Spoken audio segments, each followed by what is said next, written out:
to preach this to the unsuspecting hardcore loyalists of the PNC who would believe this nonsense. And hopefully they will support him. He then says he's not bothered by, as I said before, he's not bothered by people leaving the party, but the reason they are leaving is, again, PPP bribing them because the PPP has a lot of money. Now, this is taking the fringe view that can come from the warped minds of some of the extremists and bringing it mainstream into the PNC. The view that people will only leave the PNC not because of his inept leadership, not because of their failure in government to fulfill their promises, not because of their lack of any vision or plan for the future, not because they are propagating a failed ideology of race, but because PPP is bribing them, as though former PNC members, and particularly Afro-Guyanese, don't have the capacity to make independent judgment. That is how disparaging a view he has of them. And this is something that is typical of the PNC. We own you regardless of what we've done. And we do. You have to vote for us, but we never take care of your concerns when we're in office. That is their motto. And let's don't harbor any doubt that this is not a French view. This is the view of the PNC. This is the view of the PNC. Now, he had, when you had, if I'm doing an analysis of the people who left, when you have some of your key activists, particularly women activists, who've held leadership position in the party, leave and accuse you as the reason for them leaving and say that the party has no future whatsoever with a failed ideology, it is a huge problem. And he refuses to acknowledge that as a problem, and this is why they will be decimated at the next elections. It's clear as daylight that they can't win the elections alone or combined with Norton as the leader, with Nigel Hughes as the leader, or anyone else that they may want to put as the leader. They will not win the elections. And that is evident to any right-thinking person. If you travel across this country, you will hear that from people in their private conversations, and you would sense it yourself. And one way of assessing this is to look at the limited engagements that people have with them when they have the public meetings, etc. So when a party is so divorced from reality that it would say, for example, Elson Lowe saying that the budgets of 2023, 2024, and 2025 combined did not address poverty. And you come from a party that had been in office for 5 years, in which 35,000 people lost jobs as a result of your policies, and another maybe 35,000 when COVID hit. And this government has put all of those people back to work to a point where we have labor shortages in many sectors. If you look at the construction industry now in Guyana, it's practically in many ways dominated by Venezuelans. If you go to construction sites, because in many areas you can't find local labor. That is coming from a past when in 2020, when the APNU was in office. Now, if more people are working, it means more people are coming out of poverty. We have supported a large number, the 15,000 part-time workers. They were not working on the APNU. Now they are working across the country. The 3,000 Amerindians who are CSOs, they never had a job on the APNU, they have a job now. So if you're talking about poverty, the key way of getting out of poverty is not by giving handouts, by first of all, ensuring that people have a job. And by any standard, any metric, any assessment that is done today in 2025 compared to 2020 when we took office, will find that tens of thousands of Guyanese now are working, more are working, both in the public sector and in the private sector. That's an important factor.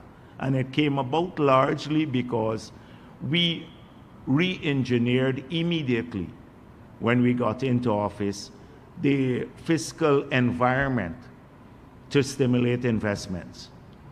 And because of this, we saw massive investments coming into the country and in every sector.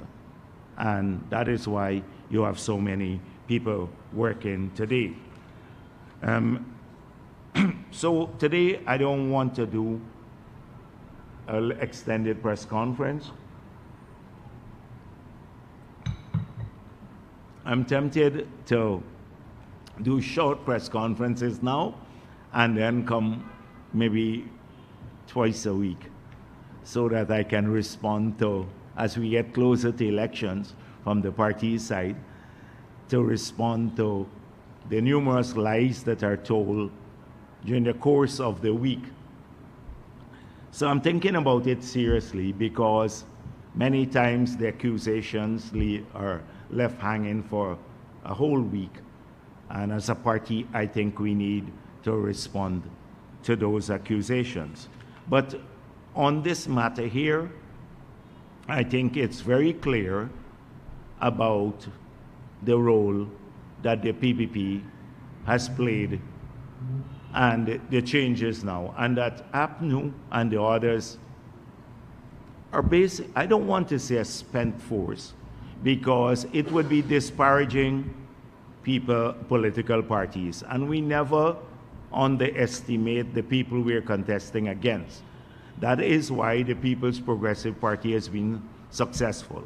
We never underestimate, we work harder, we work every time as though we are behind, even though we know we're going to win the elections. And that's why we work hard to ensure that people understand our vision for the future, what our plans are, how their lives will change under us, and what we intend to do to support them and their families. Every day we do that. We go out on the ground.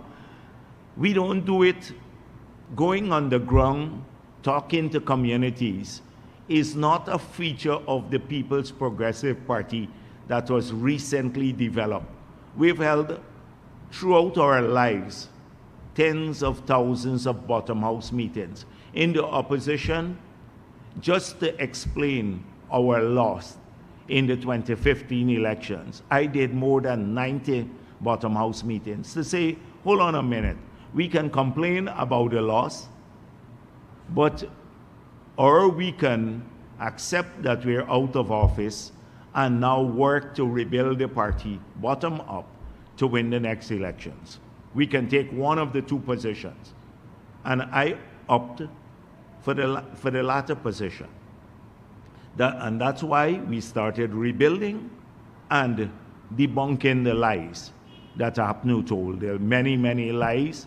And then people saw us as representing their interests, people of every race. Our office was open to people of every class, every race at the leader of the opposition office. We didn't have an office that was, even I didn't have the office at Congress, at Freedom House, because some people had a stigma, particularly who were new to us, about coming to Freedom House. I managed it from the leader of the opposition office, and had thousands of meetings, literally with various interest groups. And people started to see more and more the heart of the PPP. But this is not unique. Chedi Jagan did it, and others. So when I hear, recently I see some of the people going out, I think this is good, but it is not. You have to understand the nature of the People's Progressive Party.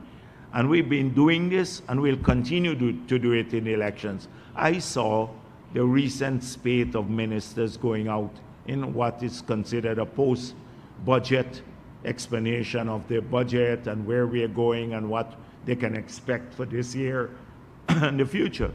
And I saw someone said, oh, they're having elections in July because they see us going out. But this is not election campaigning. You will know when we start campaigning elections. You know that directly. And we will tell you when we discussion whether they will contest the elections together or not. It's just a smokescreen. They will contest the elections together. Trust me. It's not, in spite of all these principles that they talk about. You remember I think it was the Lilienthal or the Commingsburg Accord, something of that nature. I think the Commingsburg Accord. They will come together. And so right now what they're doing, they're dividing the spoils of office that they will never win. So they're saying, you will get this and I will get this, etc. That's what they're more interested in. That is what they were interested in the 5 years. Who got what? Who controlled which ministry? Which minister had which sector? And that dominated the entire 5 years, and they forgot all about people and their interests. When people come to the People's Progressive Party, if you go on our list, nobody promises you any position in the government thereafter. That's how we work. We have a manifesto with promises we make to people. We commit to the promises in the manifesto, and we determine the nature of the government after the elections. We don't split up spoils and negotiate spoils of office before elections. It is a phenomenally arrogant way of doing business, and it's typical of the APNU AFC mentality. And the exercise that they're engaged in now, these negotiations, are just about that, about sharing spoils. So that's why, from the PPP's perspective, we are not very concerned about it. I think the only people who are concerned about it are they themselves, and they're fighting to have leadership. You know, I've seen all sorts of things in my life, political life. But I've never seen a political party in Guyana sell its manifesto, if it has one. So this is a new, and with Nigel Lewis, everything is about money. Exxon, you remember the Exxon, if the national interest conflicts with that of ExxonMobil, I take Exxon's side because they pay me. I'm on their payroll. I will take a case from a mass murderer, a drug dealer, whatever else, if the money is right. So in this very unusual thing, someone said to me that they have a website, and the website says, "Discover Nigel Yu's vision for a fair, stronger Guyana." But when you click on it, you have to subscribe to them. You have to pay some money before you learn of his vision. This is a new low for Guyana, or maybe a new high for Guyana. But it's a pretty unusual thing. You know, every week we come here, you listen to the president, you listen to ministers, you listen to ordinary PPP people talking about our vision for the future, our plans for healthcare, education, etc. As public figures, you have to do that. I do that here routinely. I even spoke about things we're considering for a new manifesto, the qualitative issues for the next 5 years. I didn't say, oh, they're going to steal these ideas. I'm worried that they will put them out before us, and therefore we would be seen as, following them. I was not worried about that because I'm confident in our ability to not only come up with the ideas, but also to elaborate on them, craft them into practical plans to support a vision. I'm confident about that.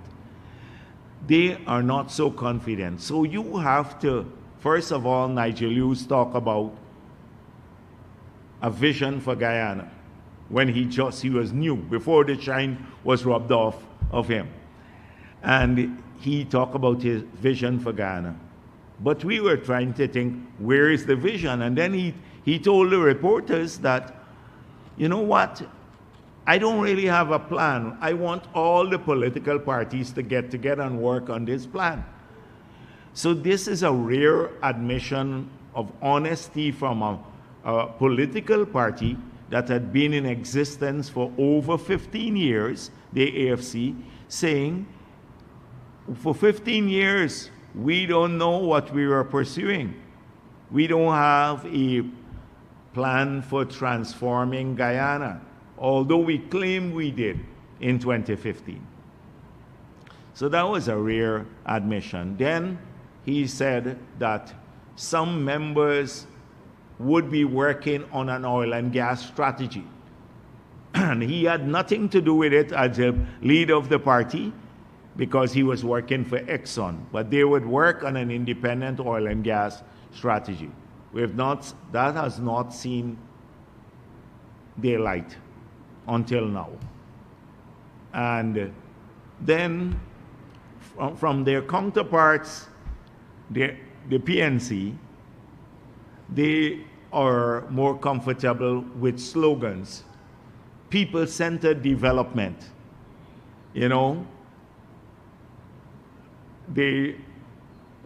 Import substitution. These were things I learned in school from a different era. Like import substitution and collective self-reliance and reliance. Those were the feed, clothe, and house the nation program of the old PNC. Norton still resides in that era. So far, they have absolutely no program.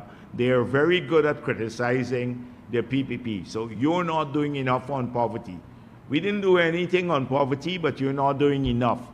Bypassing all that we've done, like Christopher Jones and the others saying, oh, the 100,000 to the woman is not anything. The people, it's an admission of poverty.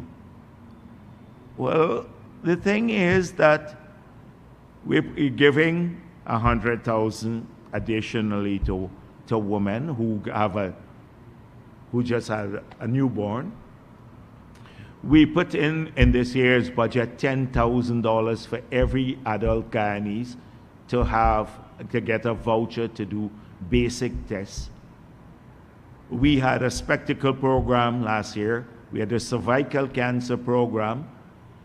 We have public servants have gotten $500 million US more per year since we got into office. By now, 40,000 Guyanese would have gotten a house lot. By now, 50,000 persons would have benefited from government-paid scholarships. We now made university education free. We've hired 15,000 part-time workers. More jobs are created. I can go down the long list. People got $100,000 cash grant, every Guyanese. I can go down the long list. They don't see, they did zero in housing practically, zero in all these areas. No plan for health care. They increased the UG fees by 35% when they were in office. But they have a lot of criticisms. Nothing, they can't craft a plan. You tell me if you're talking honestly today as an ordinary citizen of this country, which political party or aspirants into politics now has a plan for the oil and gas sector as we do, for monetizing gas, for taking healthcare and education to a different level, for expanding infrastructure, for diversification of the economy, for adaptation to climate change. I can go down the long list. I can tell you what our plans are right here. Now, I can say that. Not a single other party can do that. And we're in election year already. They don't know. They'll come together. They'll get a couple of people like the Elson Loan, my Paul, will cut and paste some things and they would present it as manifesto. And they would say, oh, the PP is giving you $10, we'll give you $15. That's their plan. That's not how it works. So anyone, small parties, political aspirants, etc., you can't just go around posting nice images of yourself. You have to have some substance too. So, in this case, at least the PNC didn't say you have to pay for their plan. Well, whatever they say, people-centered development. The Nigel Hughes wants you to pay monthly $50 a month and stuff like that, $100 directly impact. And they have, imagine this, it's a class thing. You know, Nigel Hughes and others believe they're sophisticated and upper middle class and they can look down on the rest of Guyanese and stuff like that. So you have a tiered system. So if you pay $10 a month, you can only support grassroots organizing efforts. $20 would help you do something else, right? It would involve you anything. And then, if you pay $100, you can directly impact the critical campaign. So they have a tiered structure. So if you're a low life, you're not on this structure, you're the $10 per month person, right? And then if you can drink wine and discuss Chaucer or Shakespeare in a fake environment, and then of sophistication, then you can be the $500 a month supporter. That is the stupidity of these people. But you have to pay to understand Nigel Hughes' vision for the future of the country. Nobody wants to know about your vision. We know what it is already. We know what it is already. It's to dupe the people of the country. You've made it clear from the first interview that Demerara Waves had with you when he asked you a question. If your interest would conflict with those, national interests were to conflict with those of ExxonMobil, whose side would you be on? You said ExxonMobil. That's the end of the matter. That's the end of the matter. How can we trust you beyond that? And you can't answer several times. You've lied to the media about, remember the apology for the elections? He said, I have to find out what took place in 2020 for us to decide whether we'll make an apology, whether they have to try to rig the elections. Today, I gather, was the day when Mingo made the second false declaration. Today. And until now, he can't have this review. He then blamed GCOM that he couldn't complete his review because of something to do with GCOM. But they are in the public domain. In 2025, people say, why go back to 2020?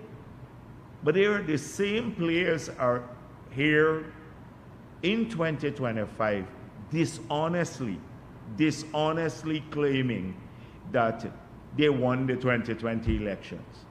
If you can't acknowledge that fact, that you lost the elections and there was an attempt to rig the elections, how could anyone in this country trust you? So I don't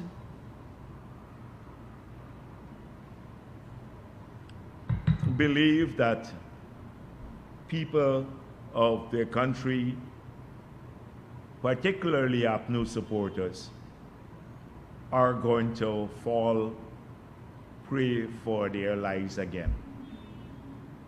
They're not going to fall prey. I think a lot of those who traditionally supported the PPP, they already are aware of their lies. And more Guyanese of every race are becoming more aware of what these guys stand for, which is nothing, just for themselves, not for the people of the country. So in the last week, we also had a very important declaration. And it did not receive much publicity. And I guess this is largely because the statement coming out from the International Monetary Fund about its review of Guyana and its economy through the Article 4 consultation was entirely positive.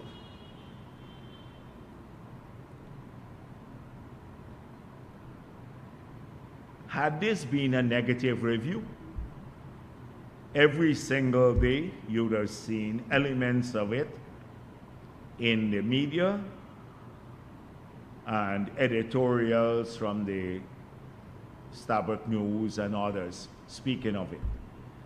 They sometimes elevate an obscure report from some part of the world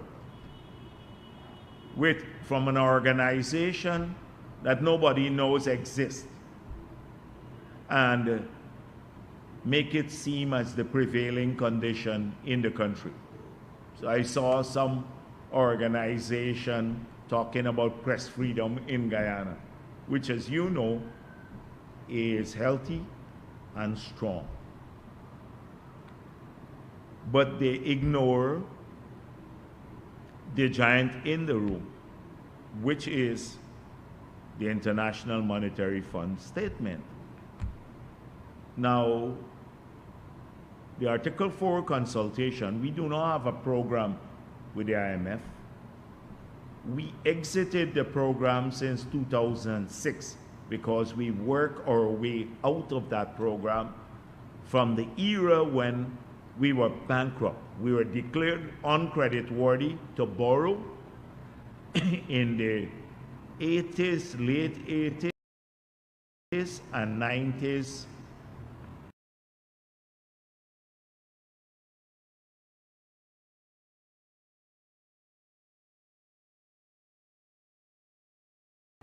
when the PNC was in government, by the International Monetary Fund, uncreditworthy to borrow.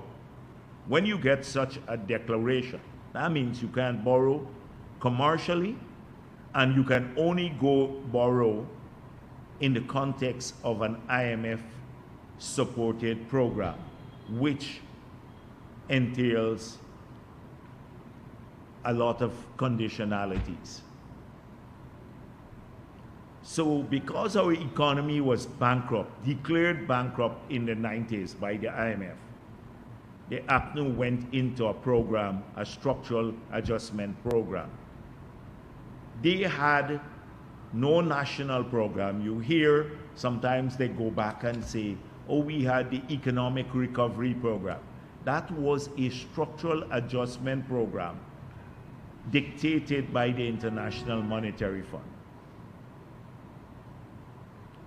And when the PVP got into office, we had to work our way out of that program. In the period when we are declared uncreditworthy, I mentioned already about Sir Alistair McIntyre saying we were poorer than Haiti. But the debt fundamentals, the debt servicing, according to Carl Greenidge himself, was 153% of revenue in that period. So you know you're bankrupt in those days. We work our way out of that situation. And I'm pleased to say before 2015, in fact, by 2015, before oil and gas, we had brought our debt to GDP ratio down from 900% of GDP to 45% of GDP, lower than any developed country in the world. And we are using a smaller share of revenue by 2015, before oil, of revenue to service debt than any CARICOM country and many countries in the world. That's the track record of the PPP. Apart from the schools and the roads and the power fixing that over that period, the progress, we restored macroeconomic fundamentals. Inflation rate came down. I told you about interest rates coming down from 40%. If you are borrowing to build a house, you had to pay a 40% mortgage rate. Came down, all of it. So I just digressed a bit to tell you a bit about the history of our dealing with the IMF. The Article 4 consultation is done where it's more of a consultative arrangement. So I saw the entire positive thing. So I did not see Mr. Norton mentioned here that he actually met with the IMF team. But clearly, the PNC issued a statement saying that the leader of the opposition met with the IMF team, and he was accompanied by Elson Lone Mahi-Paul. And that they talk about incompetence and corruption and everything else under the sun. This is their release. I didn't see much of that in the statement from the IMF, because people know when you are campaigning. But clearly, if you go, and I would urge Guyanese, because not many people have read the full, they may have read a small news story on the mission concluding statement. But read the whole statement and you will see the key headlines. Here are the key headlines.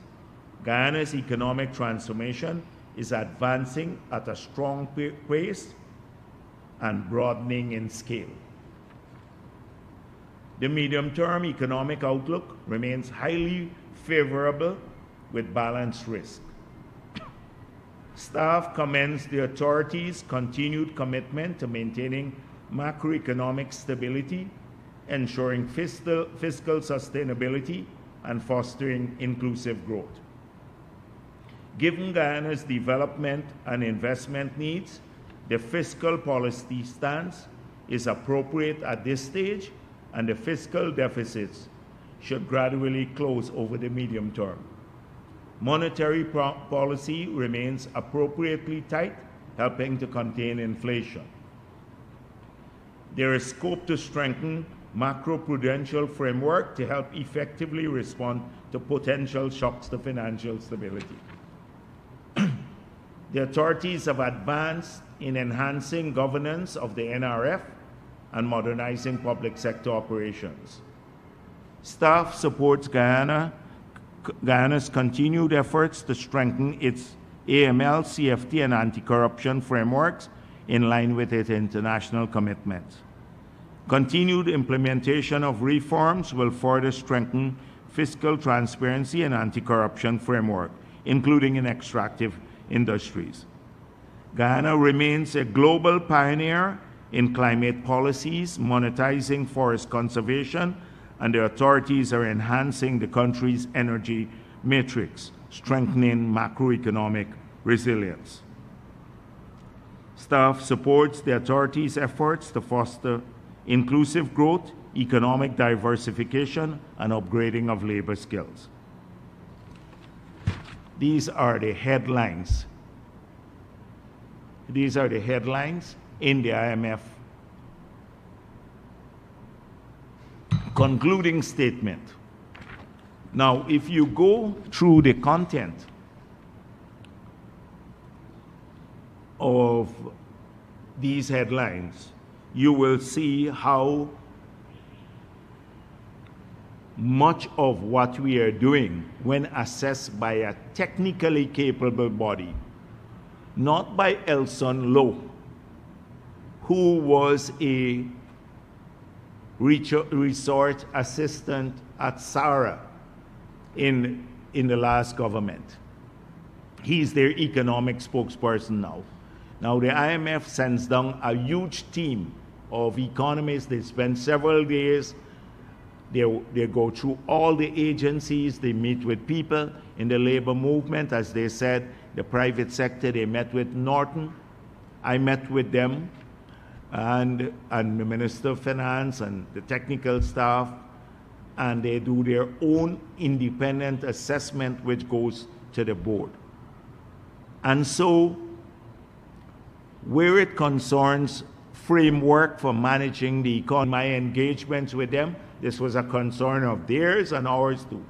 And we demonstrated to them how, because of direct interventions, we have been able to temper the cost of living increases. That is why we have inflation rates close to those of the region or even lower than many regional countries, although we have expanded our economy and our capital budget has soared, which are potentially inflationary, but because of our direct interventions, we explained to the IMF that's why the economy did not overheat so much. We had a long discussion on a lot of these issues, like, I mentioned before, removing the 50% excise tax from fuel to keep transportation rate constant, keeping the electricity rate constant, water rate constant, reforms that lower the cost of internet, mortgage rates came down. All of these things help to keep the cost of living index or the inflation low. So they talk about the transparency surrounding the NRF. If you listen to APNU, they say that that we are raiding the NRF and that somehow there is something like it lacks transparency and that it's not appropriate. We must save all of the money for the future. You heard what the IMF said, the fiscal policy stance of the government is appropriate. And we've explained this at great length. We said that Norway, yesterday I met with Norwegian ambassador, one of the ambassadors, someone I knew for a very long time, from since the days when I went with Dr. Jagan and Desmond Hoyt to Atlanta. He was there at the Carter Center. He went to the conference. So this was going back a long time. And he played a critical role in helping us to get the agreement with Norway, the agreement on the forest. And we're talking about Norway and its investment in the Sovereign Wealth Fund. And I said to him here that we will start saving a substantial portion of the fund by 2027, given the formula that we have and given the expected resource flow.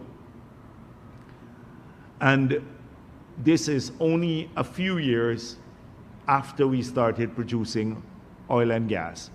In Norway's case, it was 25 years after they started production that they started saving for intergenerational equity, because they utilized the money to develop the country, health, education, infrastructure, so you could have promoted better welfare and stimulated non-oil investments. Precisely what we're doing. But we're even accelerating the savings for intergenerational equity. So when you hear talk from these guys, their nonsensical talk, they clearly don't have a nuanced view. There's a nuisance court case filed now about, we are not complying with the law because the law says oil and gas revenue can only fund development priorities and emergency. We've never triggered the emergency provision of the law. But who in the world, in a country, determines what the national development priorities are? It is the executive of the country that's elected by the people. And in our case, the executive, through its budget, develop what the priority. So you have the executive and the national development priorities.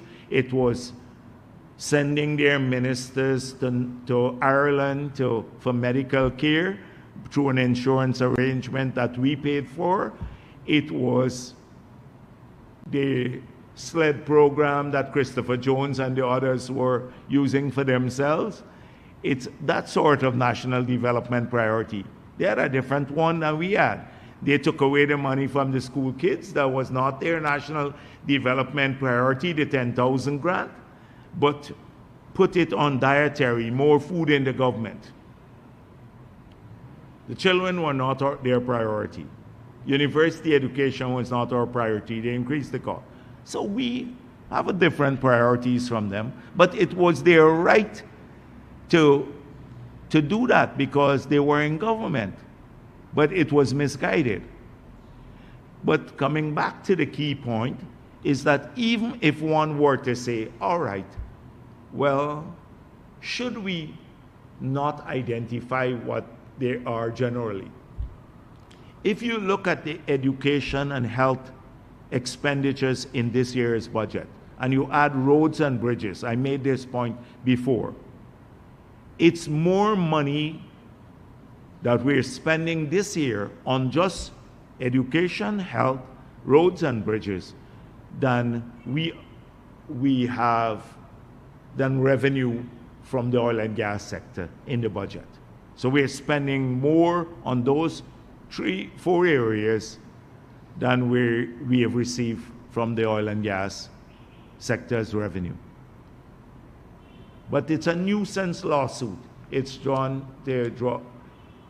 as many things are from the opposition, engaged in a lot of nuisance activities. So I would urge Guyanese to read this document because it debunks a lot of the nonsense that we get that passes off as analysis from the opposition. And the PNC, AFC doesn't even talk about these things. They don't even talk about this. So this is very important for us.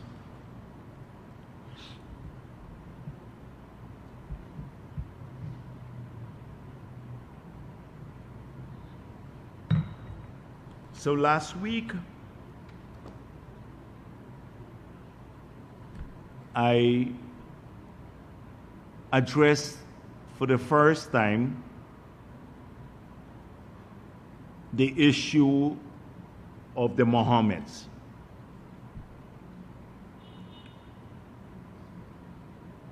You would recall that on several occasions, right here at this press conference, I said that we are not going to criticize individuals for their social activities or even their political activities once they don't come after the People's Progressive Party. That was our position throughout it all. That we had a duty to defend the PPP, its track record, its vision, and its commitment to the people of this country. And we will not allow anyone whatsoever to misrepresent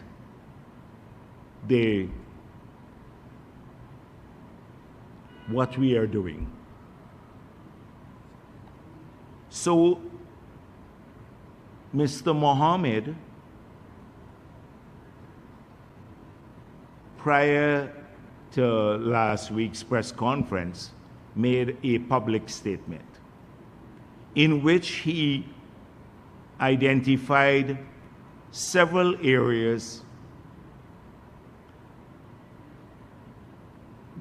that he believed the PPP administration is targeting him in.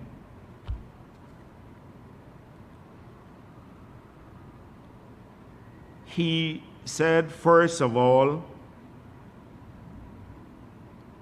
in fact, he started off by misrepresenting the sanctions, falsely claiming that the sanctions that were imposed by the United States government on the Mohammed, Mr. Nazar Mohammed and Azruddin Mohammed and companies associated with them, that those sanctions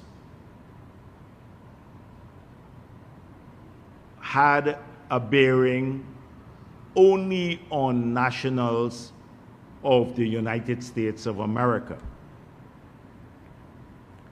He said that the OFAC statement, falsely said that the OFAC statement said only U.S. entities and U.S.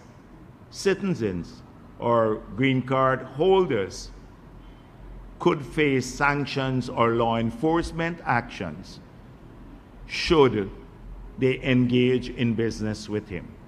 And it's not true that Guyanese will face any form of sanction if they were to interact with his family. I read from the statement that OFAC released last year. And that statement said that persons transiting the United States of America and nationals of other countries too can face sanctions or enforcement actions. It's in the document itself, but he misrepresented that. He started off with that misrepresentation.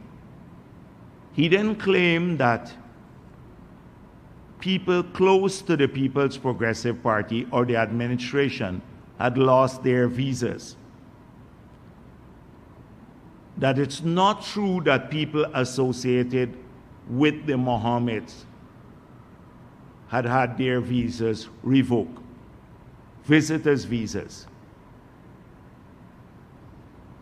So that in itself showed that the sanctions could be applicable to anyone.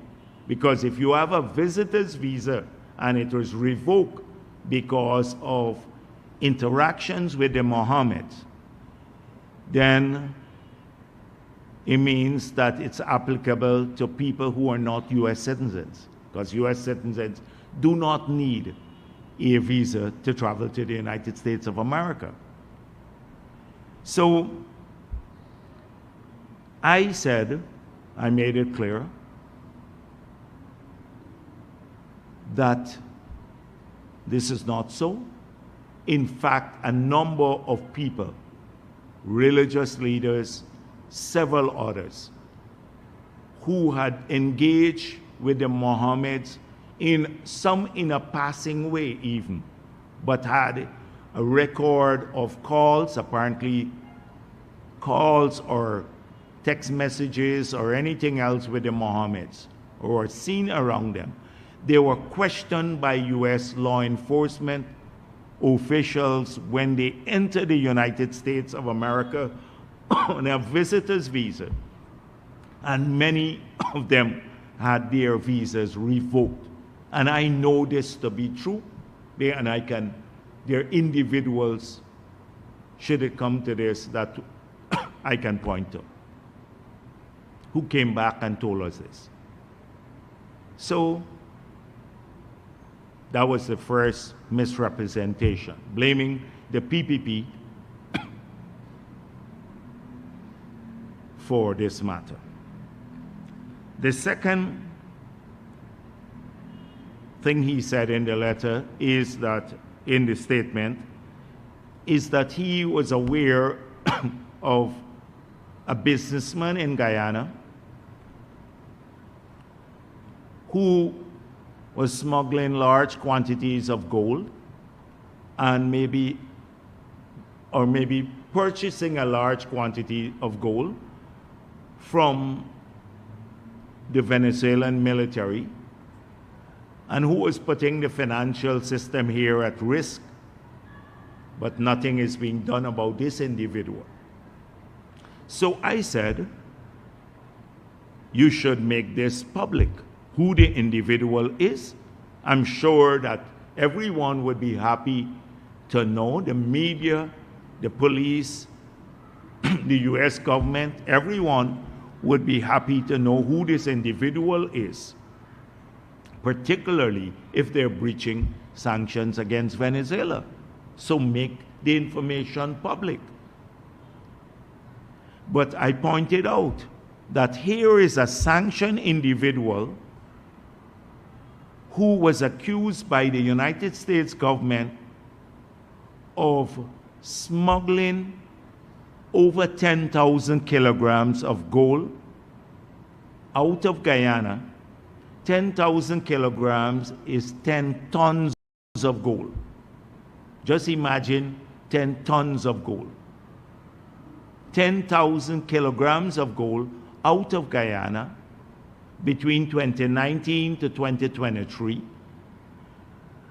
and evading at a minimum 50 million US in taxes. The US ambassador had said they have a mountain of evidence to support this. Now, imagine in your long statement, that's the basis for the sanction, and you didn't address that at all, but you know who else is smuggling gold. So I pointed out about the duplicity of this statement and the individual. Thirdly, he said that there would be an attempt to assassinate his son, and tried to point this at the PPP somehow. Now, I made it clear our track record is pristine on that. We don't assassinate political opponents or any individual. I pointed out which party did that. We are not the ones accused of murder. The Mohammeds have been accused of murder. And so I said the best way to deal with this matter is to make the plot known to the media again and to the police. Imagine you have this information, a credible threat. Why not take it to the police so they can investigate it and make this a public issue? This would be the only right thing to do. So that was the third issue. The fourth issue was he claimed that the PPP was discriminating against him because we took away his cambio licenses apart from other activities in government that he was prohibited from doing. So the mining and then the married issue of ending the cabotage agreement. And all of this, I believe he was doing for public sympathy, saying that the government should not really have taken away his cambio licenses or disengaged from doing business with him. So I had to point out last week about whether we should support the sanctioned individuals or we should support the country of Guyana and its people. And I said that the choice is very clear for the People's Progressive Party. We'll put country and people ahead of these individuals. Because had we not disengaged, by now, most of the people in the country would not have been able to use their credit cards or a debit card. You couldn't make online purchases. The banks would have probably lost their correspondent relationships. You think we can risk the people's future out of some perceived sense of loyalty to you and your son? Because somewhere in the past, you claimed you supported all political parties financially, including the People's Progressive Party. So that was last week. I just had to recap.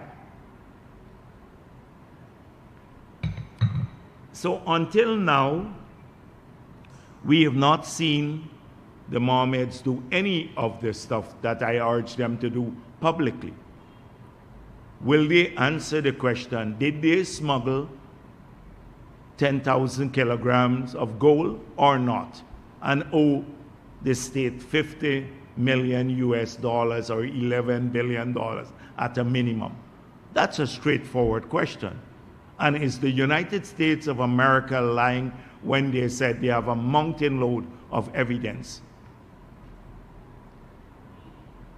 That's a straightforward question, rather than obfuscate the issue by you know who else is smuggling. Well, if you know, that's fine. But tell us about the sanction itself. Were the sanctions justified or not? And this straddled gold exported on the APNU and on the PP from 2019 to 2023. That is what the letter said. So if that's true, that means you owe the state $11 billion.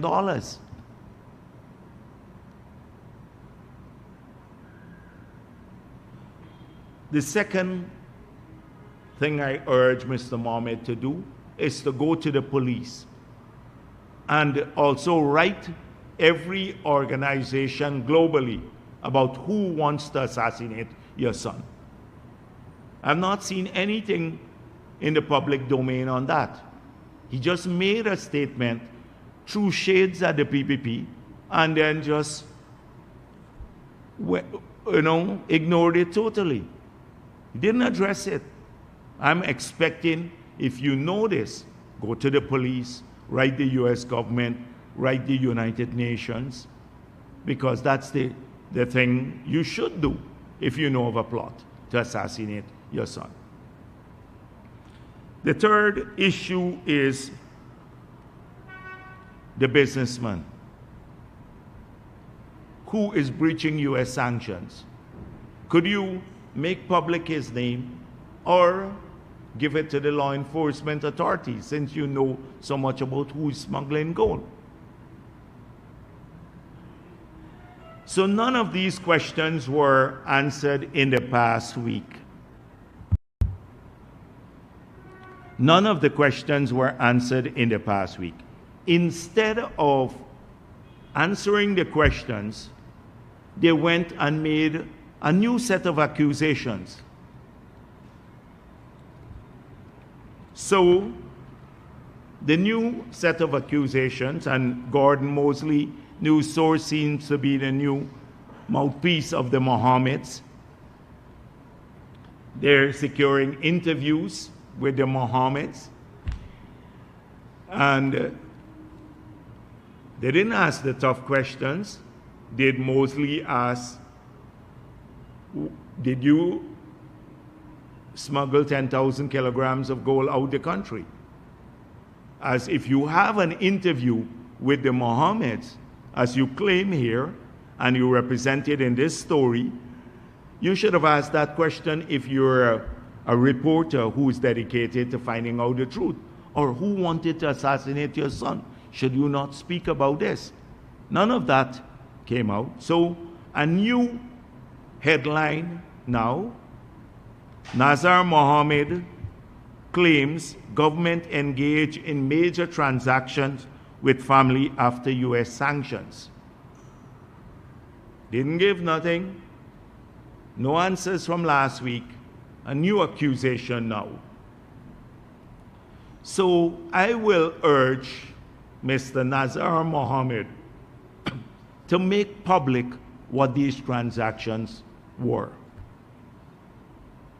I will urge him, since he has this information about 3 major business transactions that were done in the last year since he was sanctioned, he should release the information, what this is about. And since we are all for transparency. And well, when he releases them, then I'll talk about that. So don't let me tell you as yet. So I'm hoping he would release them. I'm calling on him, like I did last week, to release what they are, what they are.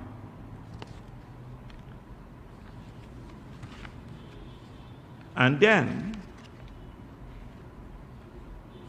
in another interview that Mosley had, Mosley again, I think they found a new PR group for the family. Nazar Mohammed vows not to pay GRA's malicious $900 million tax demand for vehicles imported 4 years ago.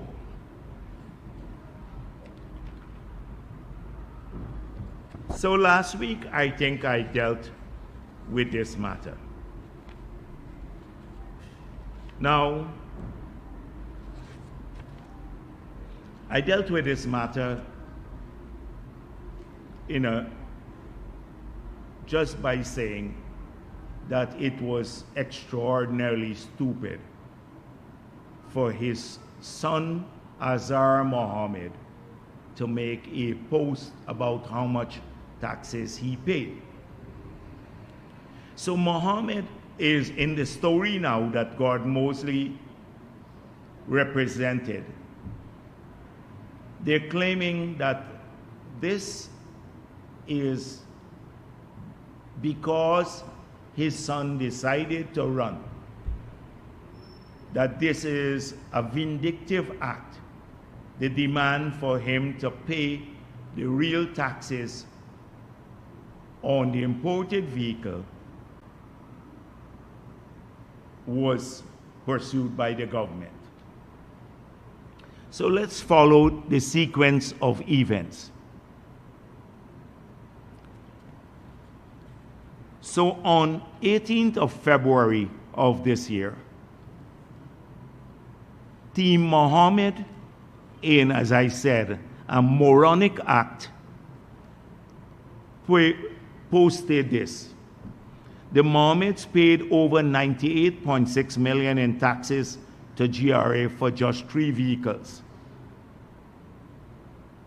Mohammed's enterprise is categorized among the largest taxpayers in Guyana, and yet in recent weeks, a few Guyanese bent on creating mischief have raised questions about their tax history. In GRA, there is a specific classification of large taxpayers under which the Mohammeds fall. This is unsolicited. This is his son posting this. He's blaming the PPP for this. But this is, as I said before, the moronic post that they did. In fact, with just 3 vehicles, 2 Land Cruisers and a Lamborghini, the GRA collected $98.6 million in taxes from the Mohammeds. I'm not going to read the others, the rest of the post. Now, immediately thereafter, 2 days later, this is what the GRA, not this week, not last week, but 2 days after he made that post, this was a press release from the GRA. And it referred, this is what it said: the GRA is taking note of a recent social media Facebook post with attached GRA receipts. So he did not even make the post alone. The guy put receipts of his payment. Look, I can find you the receipts there. He posted all the receipts to GRA. He is talking about people's tax business. He posted his whole tax business. Wasn't the PPP that released it? Look at the receipts. This was in his post, Team Mohammed. So he said, I paid $98.6 million. Here are the tax receipts. These are all posted. He brought this matter into the public domain. So the GRA then issued the statement which says, the GRA has taken note of a recent social media Facebook post with attached GRA receipts purportedly being circulated by Team Mohammed on the payment of over $98.6 million in taxes to the GRA on 3 vehicles, namely 2 Land Cruisers and a Lamborghini, and further claims to be of contribution of billions of dollars to the nation's economic development through taxes. It's a long release. I don't want to bore you and the people of this country. So please read the release yourself. But it says here, in the above instances, the GRA, having followed these principles, determined that the value of the said X imports were grossly understated. And more so in the case of the Lamborghini, thereby allowing for taxes in excess of $300 million in revenue being underpaid and collectible from the importer. Now, this is 2 days after he posted how much taxes he paid. He brought the tax matter into the public domain. He posted all of his receipts that he paid. And then the GRA said, hold on a minute. You've still not, and you would see why the GRA went after him. Because they explain it in the release. They said, you owe us over $300 million in taxes. 2 days later, he's saying, it's recently we decided to go after him. The PPP initiated this issue. He did himself. But the father is so blinkered, would not see that it is his own son that drew this attention to the GRA. Now, on tax matters, you recall Terence Campbell. Terence Campbell went after a number of private businesses in Guyana who are not paying their taxes. He said they're not paying their taxes. Jagdeo not paying taxes. Check his post. I did not know that until it came out in the public domain that under the PPP government, Terence Campbell got $138 million written off in taxes, claiming he was bankrupt, even not remitting VAT that he collected from people, which I think is a criminal act. We didn't know because I don't pursue Terence Campbell's tax records. I don't even know how much a Lamborghini costed until this matter came up. We didn't know what he paid here. I didn't know what he paid to GRA. I saw this. GRA itself saw it, and they responded. He brought the matter to the fore. So now that GRA, I see he says he wants to hire a lawyer because it was 4 years ago. And this is the access. Proceedings under the custom laws may be commenced at any time within 7 years after the date of the offense. And what was the offense, GRA said? He underdeclared the Lamborghini. And you know what the declaration value of the Lamborghini was? $75,300 US. Lower than the declared value of a Land Cruiser, which is about 10%, I'm told, of the true value of the Lamborghini. Now, he declared that. Azruddin Mohammed sent an invoice to GRA declaring the Lamborghini at that rate. But clearly they believe. So the father didn't deal with the under-declaration. Oh, it's a conspiracy. There must be two laws for this country. One for the Mohammeds. Not whether you cheated the taxes, but somebody, because it got exposed. Your son exposed it himself, not the PPP. I go to court and fight it. You must not pay your right taxes. Everyone else on their vehicles must pay high taxes. But you can blatantly under-declare something and the law would accept it. The PPP must accept it, or the government must accept it. So that's how they believe. We can smuggle gold or whatever else, but when people come after us, it's a conspiracy. Not that you're the defaulting agency and you have to, in this country, regardless of who you are, if you're wealthy too, you don't have a privileged position in breaking the law. Maybe they've grown accustomed to that. But you don't have a privileged position. And so he is not dealt with the under-invoicing. Now dealing with, oh, it's a conspiracy against the PPP. He's not dealt with the fact that it was they who brought the matter into the public forum. Now, having done that, the GRA must have looked at the other vehicles that were imported. And so the letters that went off showed significant breaches. So this guy is, as I said before, I think he does some crazy things. So, you know, the family brought in a Ferrari, but under a remigrant scheme. So it doesn't belong to Azruddin Mohammed.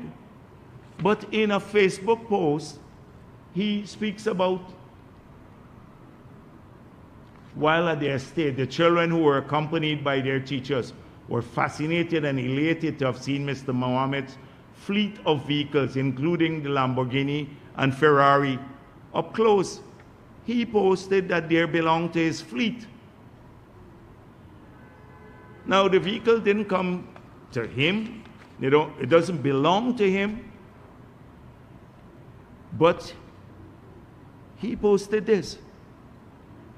So clearly, now that that has been done, they have to check the vehicle where, to what arrangement it came.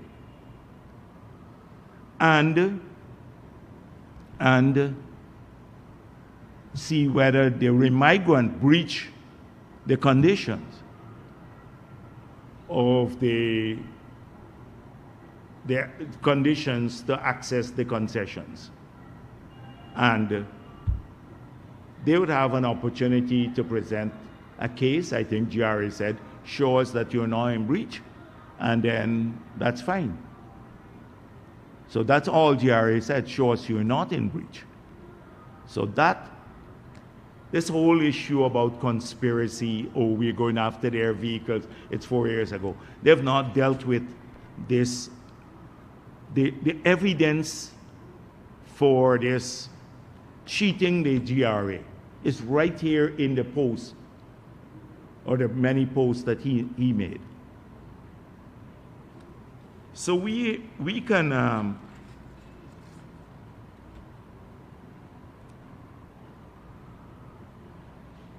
I want to disabuse people's mind about that the origin of this matter was from the PPP.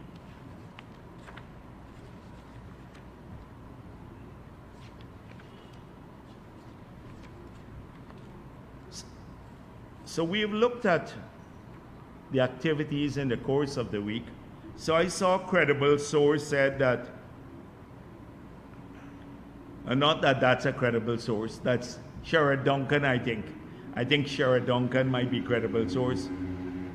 I don't know who he is, but he said that the Mohammed, to a growing crowd in Essequibo Coast community, where he claimed that Vice President Bharrat Jagdeo personally contacted his father, urging that his team stop meeting with residents and posted about their activities. It's a blatant lie. It's a blatant lie. Why would I be concerned about his activities? He's not going to make an iota of difference to the PPP supporters. We'd win the elections, and I'll tell you about that just now. He poses no threat to the People's Progressive Party, absolutely none. And so you think people are seduced by just putting pictures up together? Anyhow, I'll deal with that in a moment. So this is a blatant lie. It's a blatant lie. That's not the way I roll. I would not call his father and beg for anything. In fact, I said right here, he could post whatever he wishes.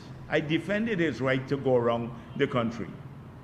So the father, on the other hand, in the interview with Mosley, said we sent emissary. We didn't go directly. So contradiction, some emissary. Well, I don't know about emissary. I never asked any emissary to go to his father about anything. Never did. And if their emissary went, maybe they did a hustle on him, because people could say, I'm going from this man, coming from Jagdeo or Irfanali or something. It might be a hustle.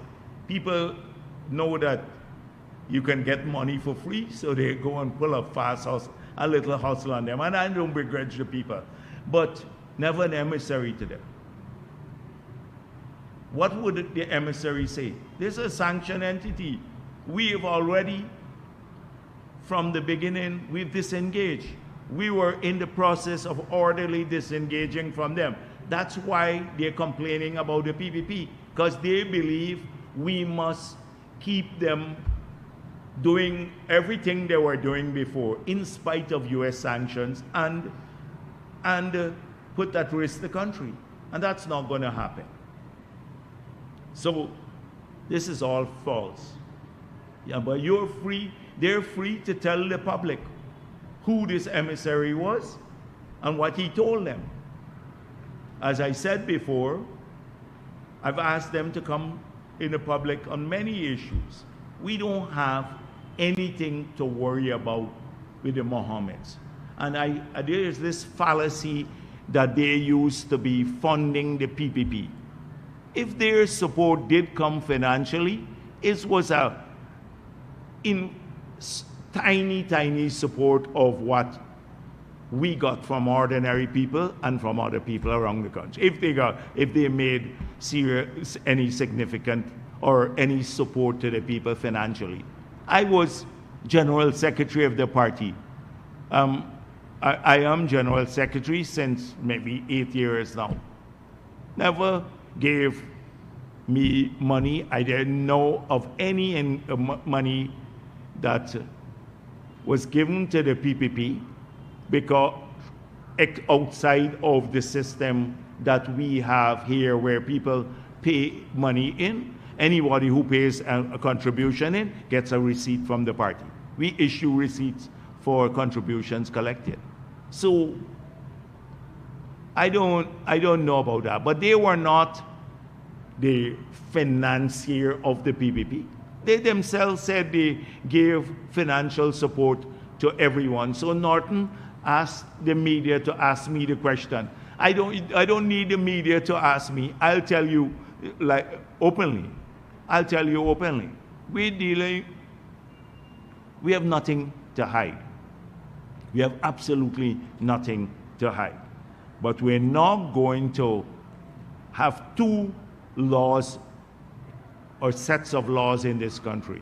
One for the Mohammeds and one for everyone else. That's not going to work. That's not how the PPP operates. So we have long predicted that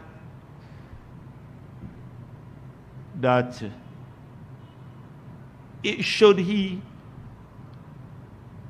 decide to run for elections, that he would do so with support from the AFC and the PNC. In their calculation, they somehow think that if Azruddin Mohammed were to run, he would take some support from the PPP. And therefore, they could win the elections. It's delusion all the way around, from the Mohammeds themselves and from APNU and AFC. Let me tell you about the pattern that you would have seen. So first of all, it's Obraj, the PNC mayor, who was going around with him. And so he farmed out the speaking to Obraj, because he doesn't speak Azruddin Mohammed much himself. Then I saw another PNC councillor, Dexter Ford. It's only a PNC APNU-led coalition government could engage the U.S. in relation to the removal of sanctions from the Mohammeds. So this is what they're being told, that APNU AFC would help them to remove the sanctions. Of course, it's a lie. APNU AFC can't help itself, much less help anybody to remove the sanctions. But clearly, this is what they're being told, because they're desperate. They want some political party to say this to them. You see, their PNC saying this to them. Then, Rickford Burke. You recall Rickford Burke, just a few months ago, was saying there is a cover-up, that the Mohammeds were part of the plot to kill Paper Shorts. Rickford Burke was saying this about the Mohammeds. Now suddenly the Mohammeds are more pristine than our rainforests. So we see a pattern here. It's the PNC. So it's Rickford Burke. I've seen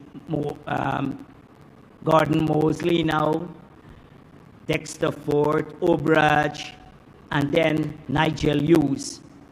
Yesterday, met with the Mohammeds. And had it not been in the public domain, exposed in the public domain, we would have known about it. We wouldn't have known about it, this secret meeting that they had. So, because it was exposed, Nigel Hughes issued a press release. And he said the discussion included, he didn't say what else was discussed, addressing legal obstacles which the team was encountering in its philanthropic work. That is interesting. But what is even more interesting is what Nigel Hughes posted. He let the cat out of the bag, I think. The consultations were of a legal, professional nature. Mr. Trotman, General Secretary of the AFC, attended to provide professional political advice to Mr. Hughes on the possible political implications of his possible professional engagement with the Mohammeds. Now, clearly, Trotman doesn't attend anything in the country, but he took the time to be part of the meeting with Nigel Hughes and the Mohammeds because he had to advise on the politics. Now, this was a professional encounter. Nigel Hughes said a professional encounter. Why do you need a political advisor there to discuss a matter where a company is seeking professional advice? They think people are stupid. That's what. They have such a low opinion of us. Extraordinarily unbelievable. And he put that there and think we will just gloss over it.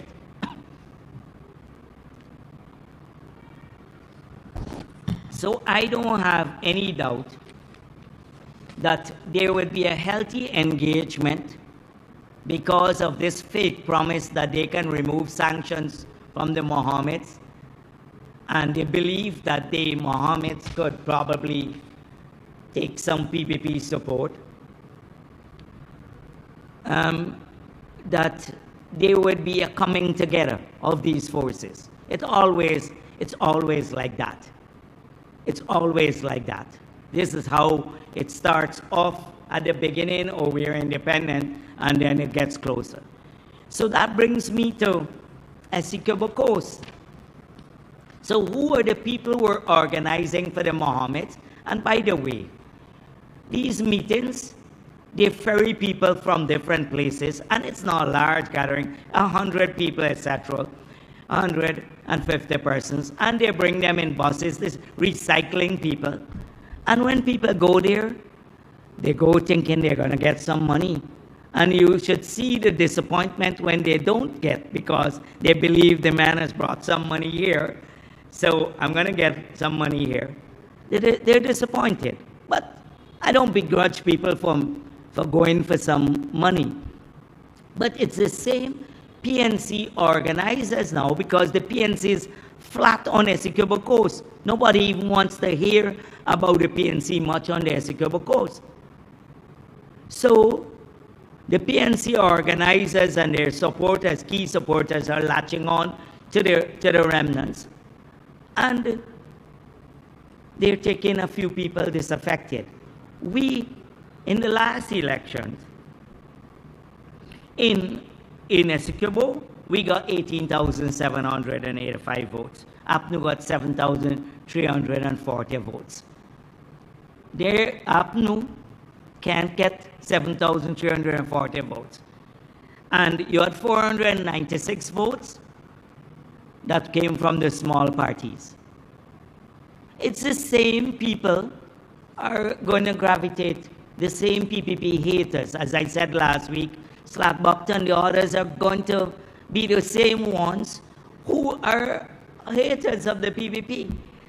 Every time I see them appearing, oh, big crowd coming here, I just laugh at this. And I don't know, I want to say to the PP supporters particularly, lay off these stupid people. Lay off these stupid people, because they make no impact. People think they're going to get some money when they show up, and they're disappointed. You think the rice farmers, what policy do they have for the rice farmers? Nothing. You just, the Morar Wave story, some article said, there's some splice videos put together. He doesn't speak very much, but splice videos to achieve coherence, that's my word. You have to speak and outline your vision, etc. You can't just through innuendos, etc., talk to people. So we, in Berbice, it's the same thing. In the last election, we got 43,440 votes, APNU 20,000 odd votes. But they're not going to get the 20,000 anymore. They're not going to get that, or AFC. And their small parties got about 1,738 votes, the small parties.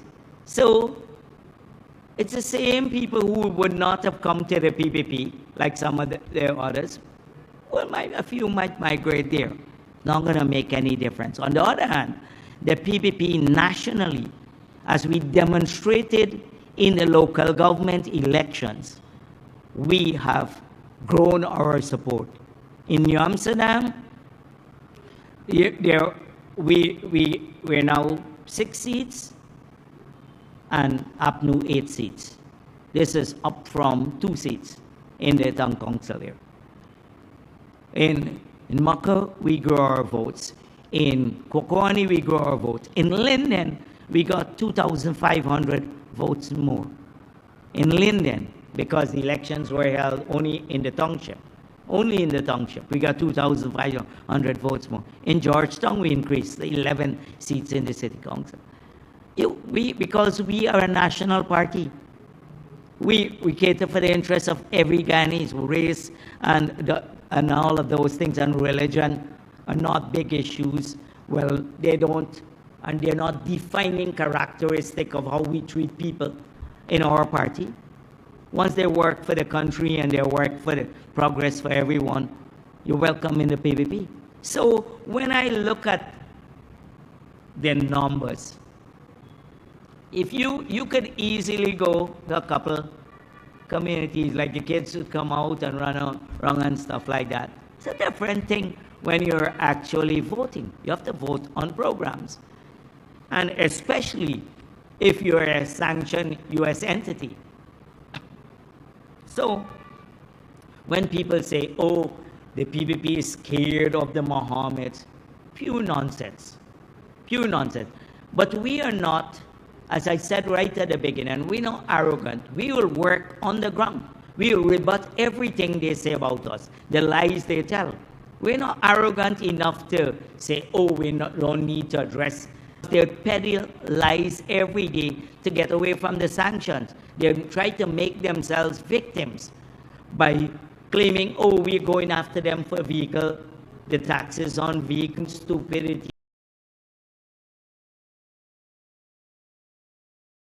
that brought the worry on themselves.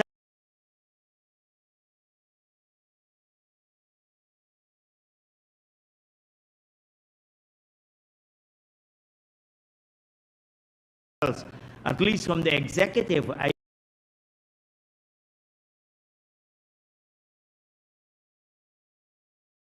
didn't know how much taxes they're paying. I don't go and check people's tax record every day, so I didn't know. And so we have gone through the analysis. We've seen who the people are who are mobilizing for him and who are getting paid to. They're getting paid to mobilize for him. People, I'm not even sure some of those people actually believe what they're doing. So these are just some of the matters. I'm hoping, as I said before, if they keep criticizing the PPP, week after week we'll come after them. But they have a lot of things. I posed about 5 questions. 5 questions. I posed about 5 questions. Maybe they should give people honest answers to these 5 questions, including, does a Lamborghini cost $75,000 US? That's a key question. Does a Lamborghini cost $75,000 US? And when a Land Cruiser might cost more than that, the declared value for a Land Cruiser. So people should Google the price for a Lamborghini. You have homework today, the country. Google the price for a Lamborghini. I don't know what model it is, but you can get the model. It's in the public domain, and see what the price is. And then compare that with the 75,000, and you make your own judgment whether this is an honest act or a dishonest act.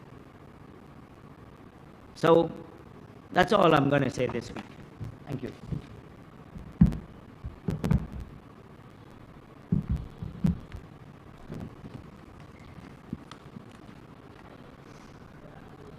Dr. Jagdeo from Belgrade with Kite News. I have 4 questions. The first one. Just 1 minute, please. Let me make a note of your 4. Yeah, go ahead, Kite News. Yeah. Yes, you said that without ring fencing and with the high oil price, that Guyana would be able to pay off the cost faster, and we would be able to get full 50-50 in the future. But now that oil price has went down, where does that leave Guyana? Will we still be able to pay off without ring fencing? Secondly, Guyana has waived through the PSA billions of dollars in taxes for ExxonMobil, and recently the ExxonMobil president, Alistair Rutledge, said that profit sharing and royalty are just like taxes. Do you agree with his explanation? Do you agree with him? And if yes, could you explain to us why is royalty and profit sharing the same as taxes? Thirdly, Venezuelan President Nicolas Maduro, he's calling for a finale to meet him face to face. Is this the end of negotiations with Venezuela, or is Guyana going to attempt to meet through the Argyle Agreement again? That's 3. That's 3. What's the 4th one? Let Glenn Loudon text you on there. Oh. Let it tell him. The 4th one is the government is big on local content. Can you explain how can Guyanese get into this supply boat contract? Is it available for Guyanese to contest for these contracts as well? Supply boats. Supply boats. All right. So let me go back to the ring fencing. And so clearly, that was one of the big issues with the 2016 PSA, that it had no ring fencing. And to the extent that you approve new projects, are dependent on the price of oil, the cost bank and its repayment the pace of repayment will fluctuate. So those are clear issues. So to the extent that, the question you asked me, to the extent that oil prices come down, it would take longer to retire the cost bank, and therefore longer to achieve the 50-50. But oil prices fluctuate. So they may go down for a short period, but they may become elevated for other periods too. I argue that because the model was run on a $50 per barrel oil in the past, that some of the earlier models that we saw, there was a time frame for retiring the cost bank based on $50. At oil prices now way above that the cost bank will be retired faster. That is, provided you don't add new projects to it. So at the current prices, they may be below what it was, say, a month ago, because it changes on a daily basis, but it's above what the model had at the beginning. So that's how I deal with that one. On waiving of taxes, now, profit sharing and royalty are a very important part of the PSA, but we believe that there should be taxes too.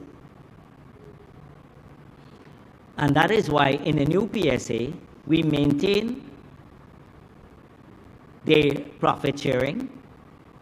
We increase the royalty from 2 to 10%, and we have now put in a 10% corporate tax in the new PSA. So clearly, we could not subscribe to what he said, given what we have done with the new PSA. On the supply boats, we believe progressively that Guyanese should form companies and benefit from the supply vessels. We hope to amend the local content law to give more room for local ownership of supply vessels. But these supply vessels are very costly. You know, they run into millions of US dollars. So it may be beyond the reach of an individual in Guyana to afford these vessels. But I think in partnerships with companies abroad, and also in a consortium of Guyanese companies, we may be able to get more Guyanese to invest in these areas, and therefore bring more value or more income to our people. Because once you get a contract there, it's a long-term contract and it's predictable, and therefore you can make money on it.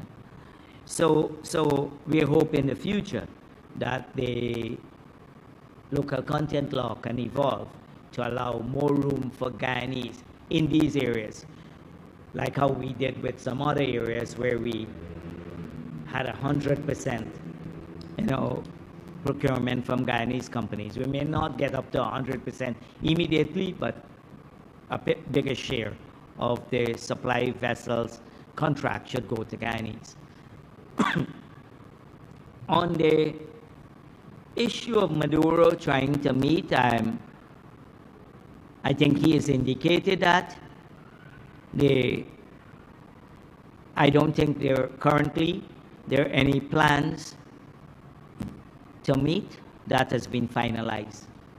At this point in time, no such plan has been finalized. He has indicated a desire to meet. That has to be assessed against what he wants to meet on, and also whether it's good for our country and our national security interests. And I guess the president will make that assessment.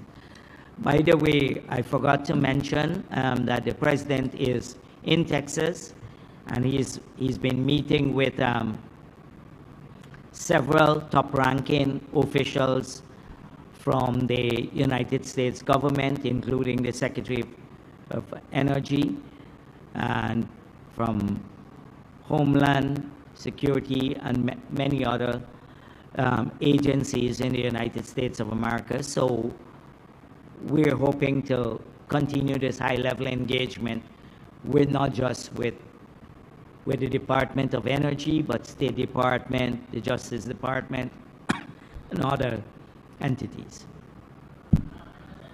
If I could just have one more, there's a developing issue in the Caribbean, in CARICOM specifically. We've seen Prime Minister Rowley and Barbados PM making strong statements in terms of the sanctions on the Cuban medical professionals. Motley was seen in a video saying that I've seen some of the statements made around the Caribbean. I can assure you that there is a regional as well as national engagement with the U.S. State Department on these matters. We want to have Cuban professionals work in our health system. They have been an invaluable support to our health system, but we also want to ensure that they have free choice. This is something that we are working with the U.S. government, and also it's not just a national issue, but a regional issue. Specifically, is Ms. Motley said that if agreement isn't reached, and it comes to that she might have to lose her U.S. visa, then so be it. Is the government of Guyana also going to follow suit in this way? Is government officials willing to take this strong stance again? Because we know how President Trump can be forming his policies. Well, we don't do diplomacy in the public. And I believe we have a strong engagement with the Trump administration and with the State Department that would allow this matter to be resolved to the satisfaction of all parties. So that is how we'll approach it.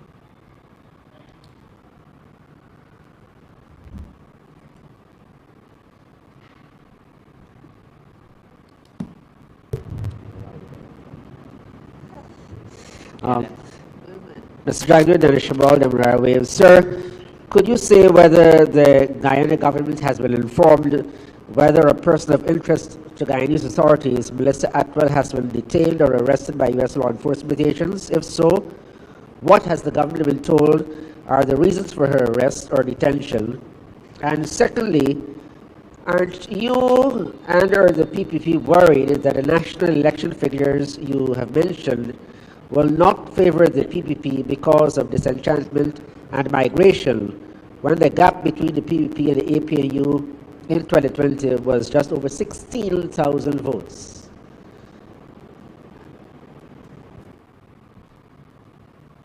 Those are the two questions. So every election we've had to face this sort of thing. People look at the ethnic demographics, migration. They say, oh, Indo-Guyanese have left the country, and therefore the PPP would lose the elections. APNU, I think that was their motive in destroying the sugar industry, hoping to drive particularly Indo-Guyanese out of the country to look for jobs abroad, so that it would change the electoral arithmetic.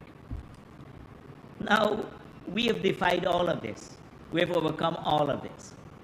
And it's not speculation. Look at the local government election results.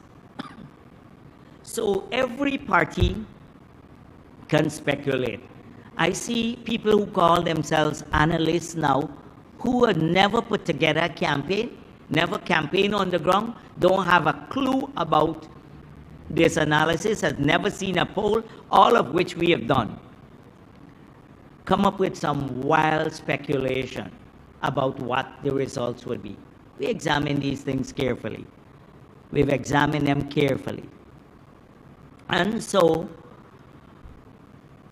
if you look at the results across the country, you will see that the PPP now is probably stronger than it was ever before. And therefore, I have absolutely no worry about the elections. But we, as I said before several times, we do not take things for granted. So you're going to see us campaign just as hard as before.